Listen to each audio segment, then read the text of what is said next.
Nah, memang dulunya setelah berperang keruntuhan Mojopahit berubah menjadi Demak, Bintoro dan sebagainya sampai Mataram dan seterusnya. Itu kan Eyang Semar konon katanya muncul.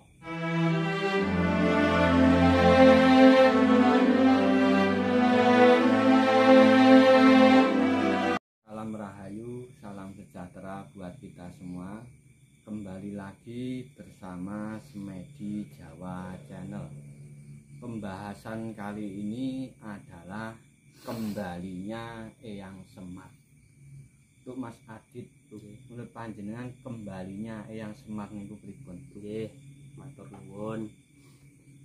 Tentang kembalinya Kiai Semar, sebenarnya kok bukan itu tokohnya yang kembali ke tanah Jawa Ya. dalam perwujudan yang terlihat Yang nyata. matah, Ya. wah, nyata mentah itu Ya. bukan.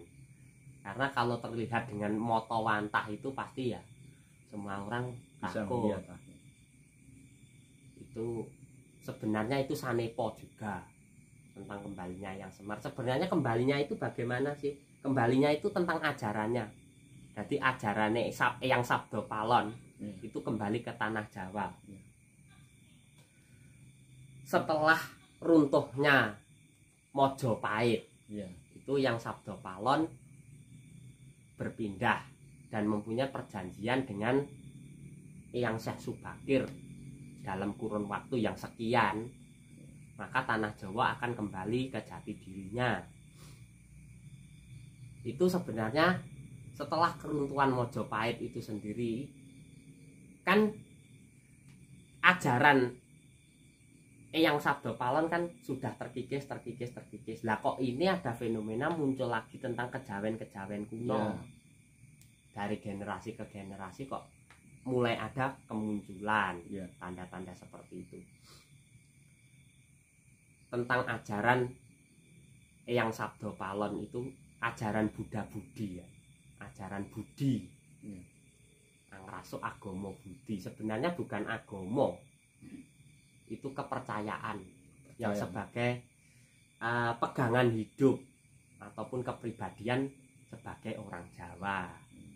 Namun sebenarnya semua orang boleh berpendapat dan itu patut dihargai. Tapi kalau bagi saya sendiri, kalau dikaji itu tentang kembalinya Eyang Semar itu kok bukan terus Mbah Semar ki terus dak kinting meduk neng tanah Jawa itu, ya itu sangat dangkal. Tapi kalau ajarannya itu sangat bisa dilogika. Kalau ajarannya sendiri contohnya seperti apa? Ya seperti menghormati leluhur, itu kan juga ajaran Budi. Kalau kita berziarah atau gimana itu termasuk ajaran Budi. Itu kan juga jati diri orang Jawa. Itu jati diri orang Jawa. Seperti pemahaman cara menghargai pusaka. Nyatanya negara kita itu sudah mendapat mandat sejak tahun 2012 kemarin. Itu sudah mendapat tentang penghargaan pusaka. Sudah ada. Seperti keris, tombak itu sudah ada. Itu resmi dari negara kita. Itu sudah ada. Jadi bukan sifatnya bukan klenik lagi. Itu sudah mendapat mandat negara. Nah itu kan juga nilai-nilai tentang ajaran Budi kejawen kuno yang akan muncul kan begitu. Nah memang dulunya setelah berperang keruntuhan Mojopahit berubah menjadi Demak, Bintoro dan sebagainya sampai Mataram dan seterusnya. Itu kan Eyang Semar konon katanya muncul mendro. Jadi berpindah tempat ke suatu negara yang neng monco negara di luar negeri. Itu begitu. Sebenarnya kok bukan orangnya itu terus merantau ke sana, bukan kok tokohnya kok terus ke sana, bukan. Tapi ajarannya itu mengandalkan tentang pusat pikiran. Pusat pikiran, cinta kasih itu kan kebanyakan di luar negeri ada.